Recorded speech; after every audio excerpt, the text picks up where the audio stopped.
Assalamualaikum warahmatullahi wabarakatuh. Perkenalkan, nama saya Anggi Septiani dari program studi pendidikan geografi kelas 4B. Dalam video ini, saya akan melakukan review salah satu buku yang dijadikan sumber rujukan oleh kelompok saya dalam melakukan penelitian pada mata kuliah Seminar Pendidikan Agama Islam, di mana mata kuliah tersebut diampu oleh dosen kami yaitu Bapak Cucu Surahman. Adapun tema yang kelompok kami gunakan dalam melakukan penelitian Seminar Pendidikan Agama Islam yaitu Islam dan Dakwah. Jadi dalam video ini saya akan melakukan review buku yang berkaitan dengan tema tersebut, yaitu buku Dakwah di Era Media Baru yang ditulis oleh penulis Dr. Muhammad Fahru Roji. Baiklah, sebelum melakukan review secara mendalam mengenai buku ini, terlebih dahulu kita ketahui mengenai identitas dari buku yang akan saya review pada video kali ini. Identitas dari buku ini yang pertama yaitu penulisnya yaitu Bapak Dr. Muhammad Fahru Roji, dibersamai oleh penyuntingnya yaitu Iqbal Triyadi Nugraha. Kemudian yang mendesain sampul dari buku ini yaitu Nur Slamet, dan penata letak masih Iqbal Triyadi Nugraha.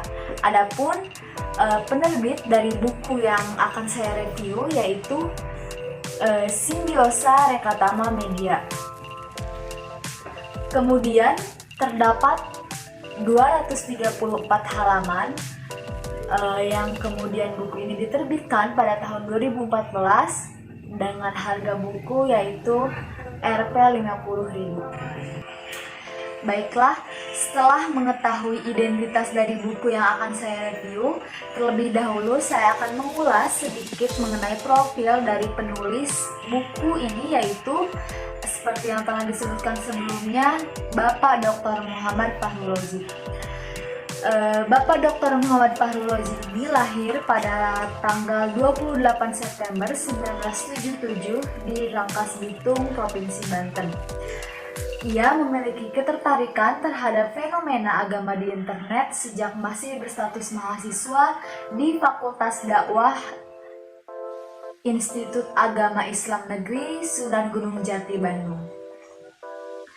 Pendidikan terakhir dari penulis buku ini yaitu program doktoral di Universitas Gadjah Mada dengan mengambil spesifikasi agama dan media baru pada program studi kajian budaya dan media. Kemudian selain mengajar di Fakultas Dakwah dan Komunikasi UIN Sunan Gunung Jati, Bandung, ia juga mengampu mata kuliah agama dan budaya populer pada program pasca sarjana di UIN Sunan Gunung Jati, Bandung, dan mata kuliah media baru dan Islam digital di program pasca sarjana UIN Syarif Hidayatullah, Jakarta. Kemudian penulis juga aktif menulis buku dan artikel, kemudian menjadi konsultan media sosial dan desain visual, serta mengelola beberapa website Islam baik untuk konten maupun desain. Tentu saja profil yang telah saya sebutkan tadi sangat relevan dengan judul buku dan juga isi buku yang akan saya review selanjutnya. Baik, setelah mengetahui profil singkat dari penulis buku Dakwah di Era Media Baru, kita akan melanjutkan review mengenai isi dari buku yang berjudul Dakwah di Era Media Baru ini. Dalam buku ini terdapat 12 bab atau materi, di antara lain bab pertama yaitu mengenai dakwah Islam yang membahas mengenai pengertian dakwah Islam, dimensi dakwah Islam, dan juga Islam serta dinamikanya. Kemudian dilanjutkan pada bab 2 yaitu mengenai dakwah Islam dan masyarakat jejaring yang membahas mengenai dilema manusia mesin, masyarakat informasi, masyarakat jejaring, otoritas agama dalam masyarakat jejaring, dan juga digital natives, halayak baru dalam dakwah. Kemudian bab 3 pada buku ini membahas mengenai dakwah Islam dan budaya media, di mana dalam bab 3 ini membahas mengenai konsepsi budaya media, realitas agama dalam budaya media. Kemudian terdapat juga bahasan mengenai paradigma baru dakwah Islam. Adapun bab 4 pada buku ini membahas mengenai media baru, yang di dalamnya dijelaskan secara rinci mengenai komputer, media komunikasi, kemudian media baru tidak sekedar baru, dan juga mediasi ke remediasi serta karakteristik media baru. Kemudian terdapat bab selanjutnya yaitu bab 5, yaitu mengenai cyberspace yang menjanjikan, di mana di dalamnya membahas mengenai internet dan metafora media, kemudian cyberspace dan semangat kebebasan, dan juga cyberspace ruang sosial baru.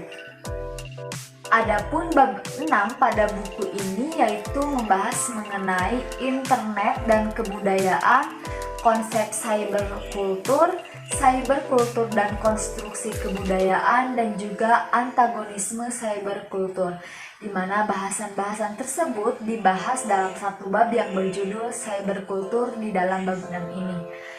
Kemudian bab 7 pada buku ini membahas mengenai cyber religions, ekspresi keagamaan di internet, di mana di dalamnya membahas mengenai internet sebagai ruang sakral, internet dan nilai dan ritual agama, cyber religion, dan juga online religion.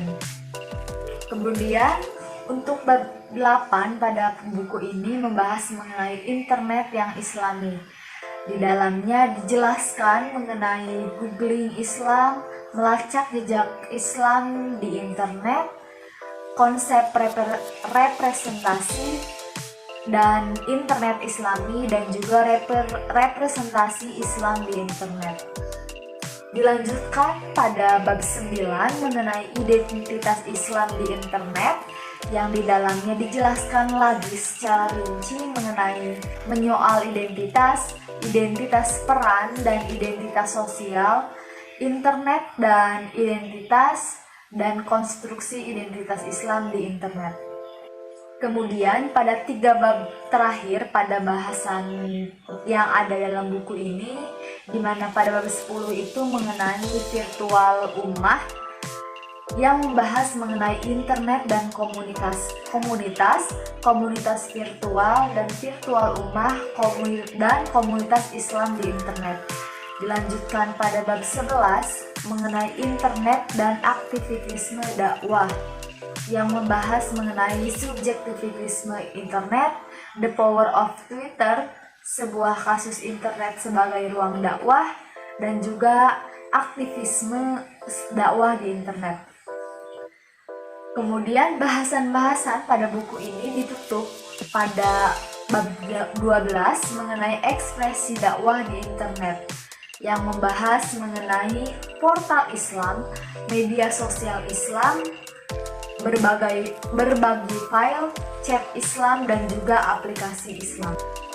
Kemudian setelah saya jelaskan secara singkat mengenai bahasan yang terdapat pada 12 bab di buku ini, selanjutnya saya akan membacakan sedikit atau mengulas sedikit mengenai sinopsis yang terdapat dalam buku ini, di mana sinopsis dalam buku ini yaitu sebagai media baru, internet telah membuka kemungkinan bagi lahirnya gerakan sosial, termasuk gerakan sosial keagamaan. Dalam Islam, salah satu gerakan sosial keagamaan dapat dipresentasikan dalam bentuk dakwah. Oleh sebab itu, membicarakan aktivitisme Islam sebagai gerakan sosial pada dasarnya selalu berhubungan dengan dakwah yang memang bertujuan melakukan perubahan sosial. Dengan demikian, aktivitisme Islam pada praktisnya tidak lain merupakan aktivisme dakwah. Baiklah, setelah saya mengulas dan juga meringkas bahasan yang terdapat pada buku dakwah di era media baru ini yang dikemas dalam 12 bab tadi. Selanjutnya saya akan menceritakan atau menjelaskan mengenai sinopsis dari buku yang saya review pada video kali ini. Sinopsis dalam buku ini yaitu, sebagai media baru, internet telah membuka kemungkinan bagi lahirnya gerakan sosial, termasuk gerakan sosial keagamaan. Nah, dalam Islam, salah satu gerakan sosial keagamaan dapat dipresentasikan dalam bentuk dakwah. Oleh sebab itu, membicarakan aktivisme Islam sebagai gerakan sosial pada dasarnya selalu berkaitan dengan dakwah yang memang bertujuan untuk melakukan perubahan sosial. Dengan demikian, aktivisme ini pada praktisnya tidak lain merupakan aktivisme dakwah. Kemudian, pembahasan tersaji dalam buku ini merupakan pengalaman dan pengamatan penulis atas aktivitas dan wacana keagamaan di internet. Nah, banyaknya hate speech, cyberbullying, dan juga berita hoax yang berkaitan dengan agama yang beredar memberikan gambaran negatif mengenai internet.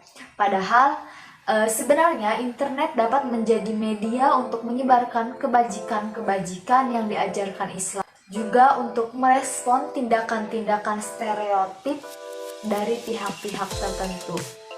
Kemudian buku ini menitik beratkan pada pembahasan mengenai dakwah Islam dan masyarakat jejaring, dakwah Islam dan budaya, media baru, cyberkultur, cyberreligion, aktivisme dakwah, serta ekspresi dakwah di internet. Karena itu, buku ini akan sangat bermanfaat bagi mahasiswa, dosen, peneliti, serta Anda yang berminat pada kajian dakwah dan media baru, terutama internet. Kurang lebih seperti itulah sinopsis yang dapat saya rangkum setelah saya melakukan review pada buku yang saya pegang ini. Adapun kelebihan dari buku ini yaitu di mana pembahasan dalam buku ini menggunakan bahasa baku dan sesuai dengan kaidah bahasa Indonesia sehingga bahasa mudah dimengerti oleh orang awam sekalipun. Kemudian kelebihan lainnya yaitu kajian dalam buku ini bersifat rinci, di mana poin-poin pembahasan dikelompokkan dalam struktur bab yang jelas. Kemudian akhir dari buku ini juga disertakan kesimpulan pada penutup, sehingga kita akan memahami lebih jelas mengenai pembahasan yang dibahas pada buku ini. Kemudian buku ini juga sangat mudah dicari di e-commerce seperti Shopee, Tokopedia, dan sebagainya, sehingga sangat mudah untuk kita mendapatkan buku mengenai dakwah di era media baru ini.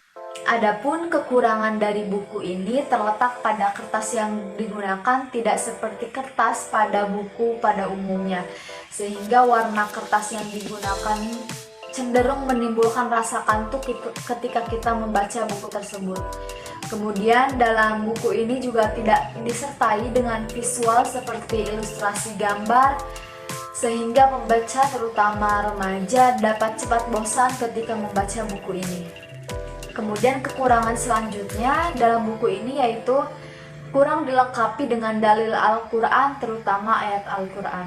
Baik, demikianlah review yang dapat saya lakukan dalam buku mengenai dakwah di era media baru ini, mulai dari identitas buku, profil penulis, pembahasan yang dikemas dalam 12 bab, kemudian sinopsis yang saya dapatkan dari buku ini, dan juga kekurangan serta kelebihan yang terdapat pada buku ini. Demikianlah review yang dapat saya jelaskan pada video kali ini.